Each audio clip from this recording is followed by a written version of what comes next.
moves that, in the opinion of the House, the government should recognize the contribution that Tamil Canadians have made to Canadian society, the richness of the Tamil language and culture, and the importance of educating and reflecting upon Tamil heritage for future generations by declaring January every year Tamil Heritage Month.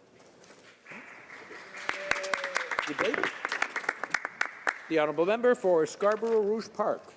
Well, thank you, Mr. Speaker. I rise today to speak in support of my private member's bill, motion M-24, Tamil Heritage Month, celebrating the contributions of Tamil Canadians in our country. Canada is truly enriched by the Tamil language, culture, and history. Multiculturalism is indigenous to Canada, Mr. Speaker. Canada has always had a plurality of languages and peoples living here since time immemorial. Any discussion on a settler community in Canada cannot start without first acknowledging and thanking the traditional keepers of this land. We are grateful to our Indigenous peoples, and as we are here, gathered here on the traditional, unceded lands of the Algonquin people, let us reflect on the enormous collective responsibility of all Canadians towards building a more equitable country, one that respects our Indigenous peoples.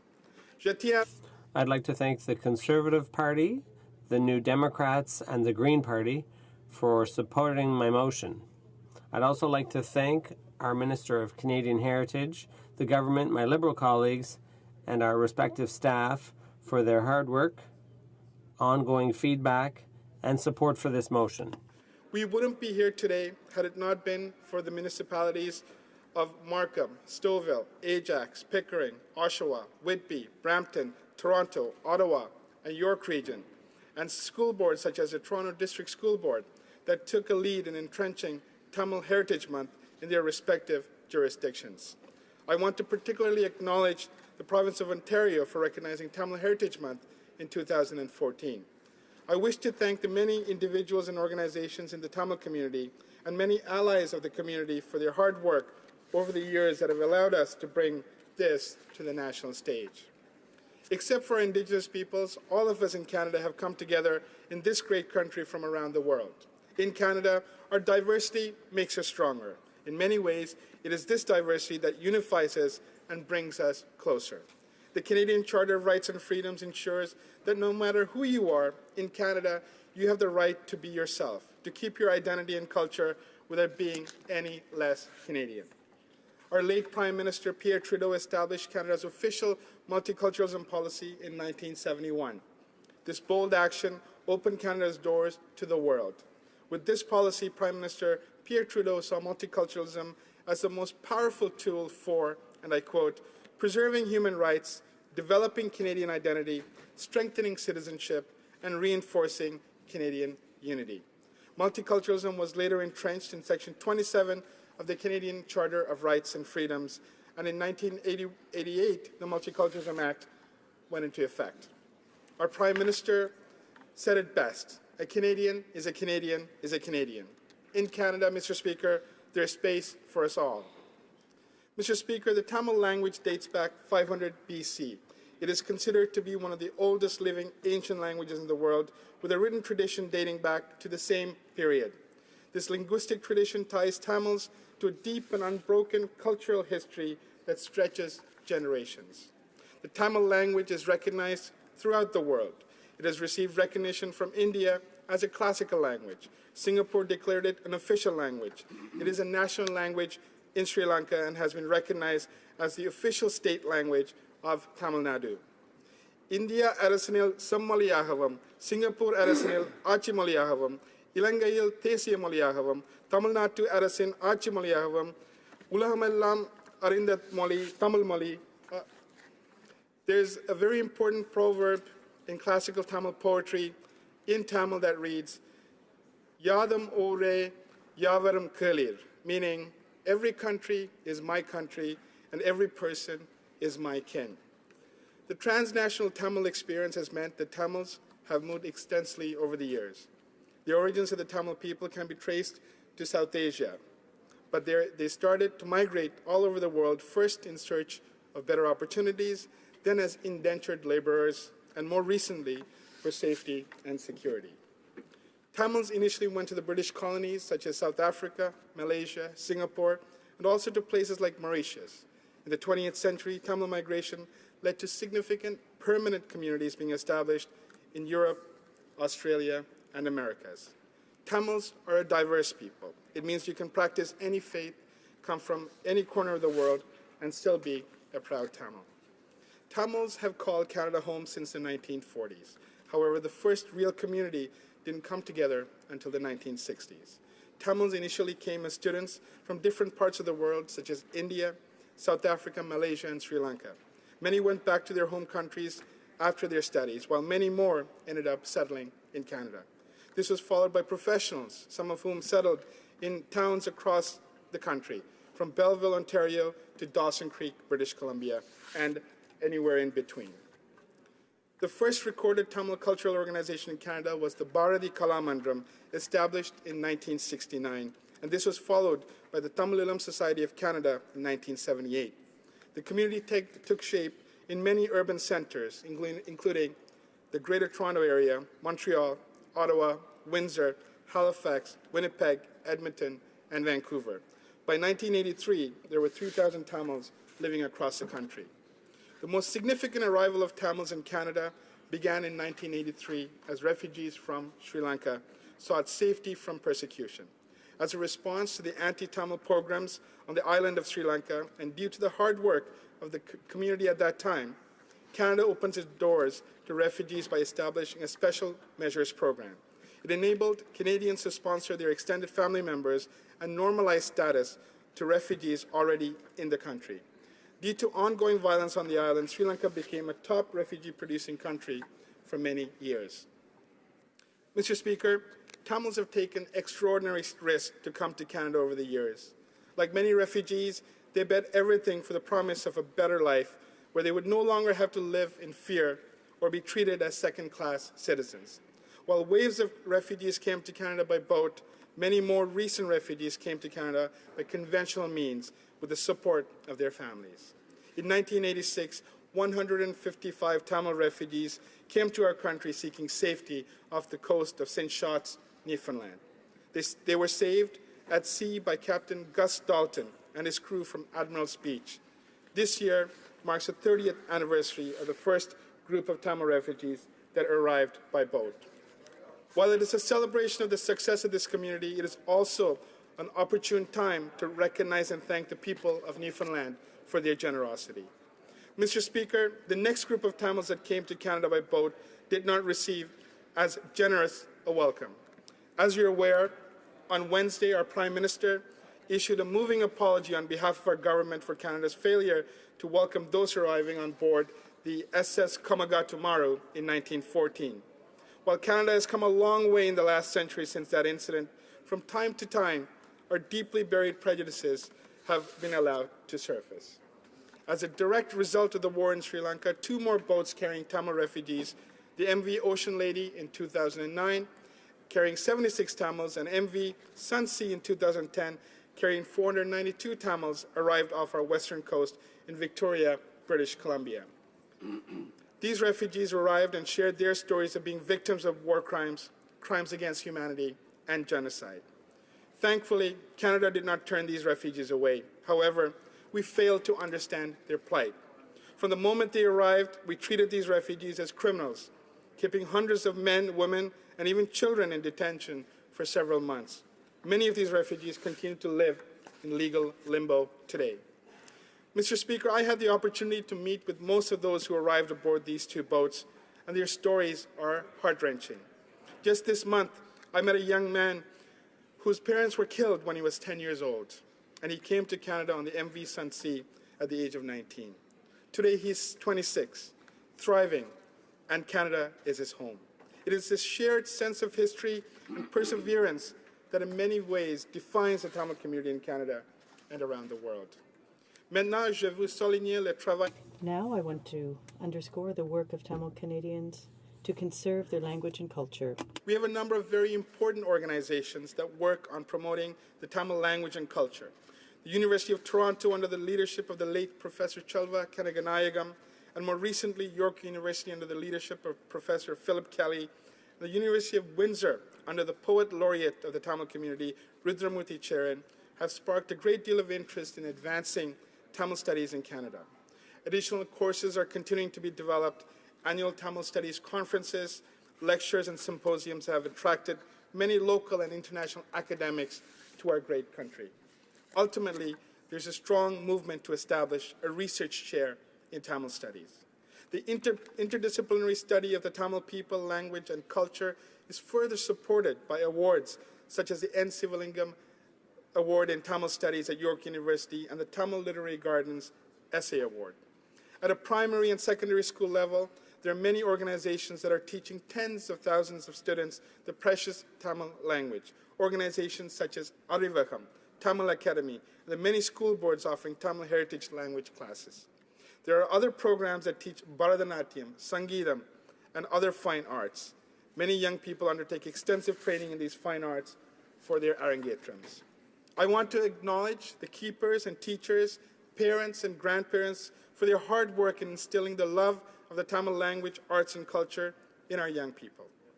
Tamil Moliyai Kappavarakkum, Karpinam Asriyarakum, Tamil Moliyayim, Kalayim, Kalacharathayim, Tuli Tuliyaga, Utivaram, Petorhalakkum, Nandri Solla Karmapatirakrain. Mr. Speaker, nothing makes me prouder than to reflect on the enormous strides made by young Canadians. You will recall the recent story of a 17-year-old Prashantan Aruchanan, who is the first Ontarian to win the NHL Thurgood Marshall Scholarship, or young professionals like Anusha Arlaya, a lawyer with our Department of Justice, who moved to Nunavut to work for legal aid for a period of time, and that of the recent winners of the Google Demo Days Game Changer Award, Knowledge Hook, led by Travis Rudnam. I'm equally inspired by the leadership undertaken by Tamil Canadians in giving back to our country. Geeta Murthy founded the South Asian Autism Awareness Center and has inspired much-needed focus on autism. Devi Arasanayagam and Ravi Sridharan, who helped run the Fort York Food Bank, and Manjula Selvaraja, a successful entrepreneur and philanthropist. These achievements not only speak to the great contributions that Tamil Canadians currently make to our country, but gives us a glimpse into the future potential of this community. Mr. Speaker, I must confess, every time I go into a restaurant in a major city, I find myself peeking into the kitchen. More often than not, I see a very tired, middle-aged man at the kitchen working his second job. Inevitably, he will be Tamil. I will end up having a long conversation about how hard his daughter is studying. You can see the father's pride, but you can also see the enormous sacrifice in his eyes. Mr. Speaker, Tamil Heritage Month is a very important way for us to celebrate and recognize Tamil Canadians and their contributions to our society. Tamil Heritage Month in Canada is as much about being Tamil as it is about being Canadian. This means not just preserving the Tamil language and culture for future generations of Tamils, but also celebrating and instilling shared Canadian values and responsibilities. I'm confident that the Tamil Canadians will fulfill their historical obligations, especially to repair and reset the relationship with their Indigenous brothers and sisters. From the labs of Goose Bay, the restaurants of Montreal, the financial towers of Toronto, the factories of Vaughan, the innovative hubs in Waterloo, to the oil fields of Alberta, and to the truckers of British Columbia. Tamil Canadians are a proud part of this country, and today our House will ensure that their experiences will forever be recognized each and every January from coast to coast to coast through recognizing Tamil Heritage Month. Thank you, Mr. Speaker.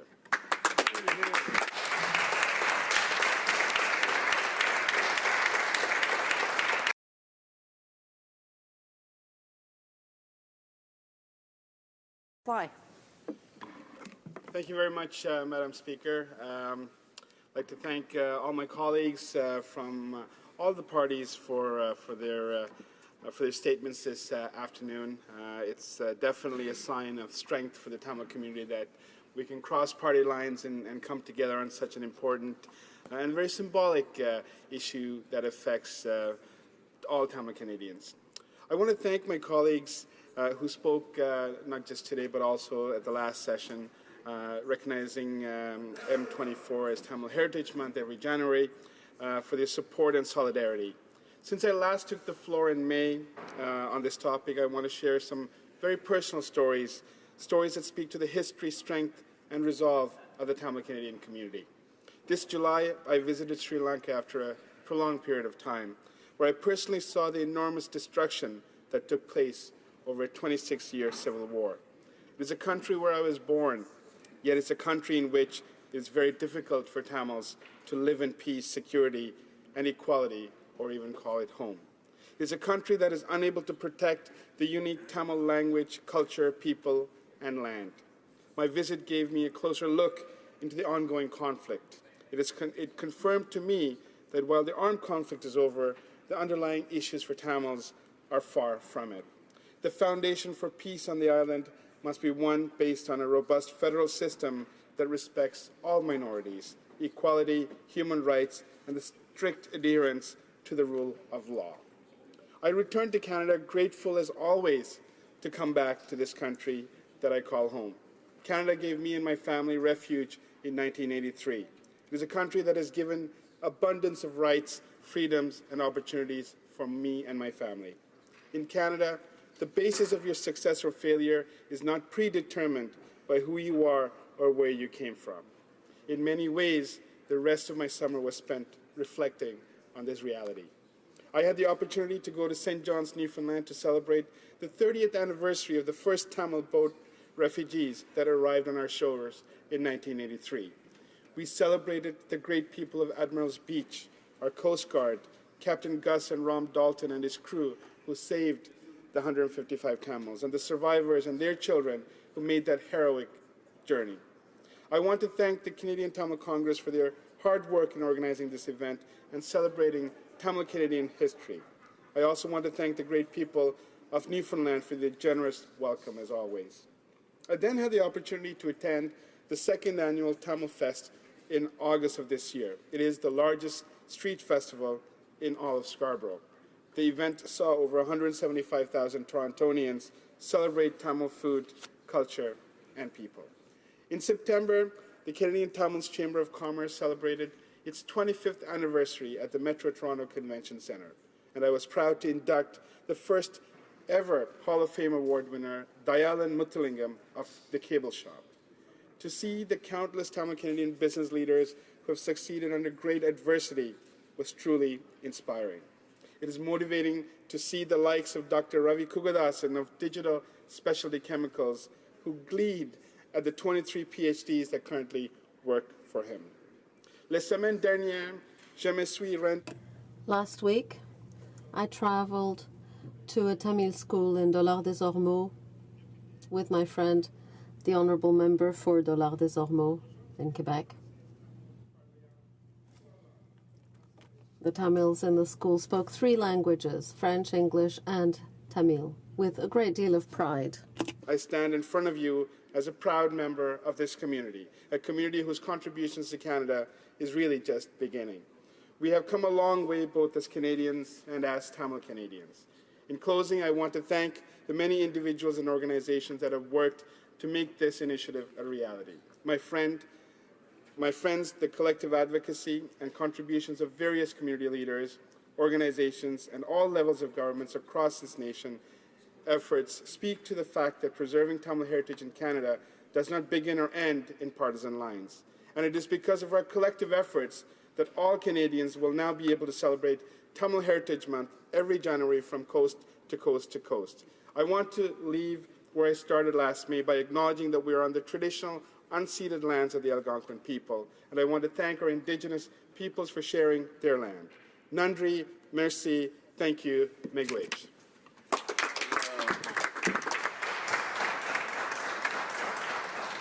Is the House ready for the question? La question est la suivante. The question is as follows.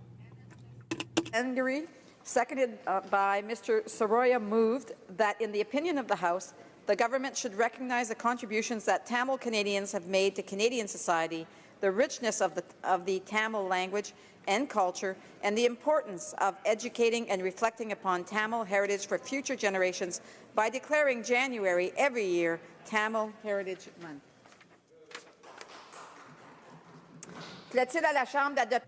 Is it the pleasure of the House to adopt the motion?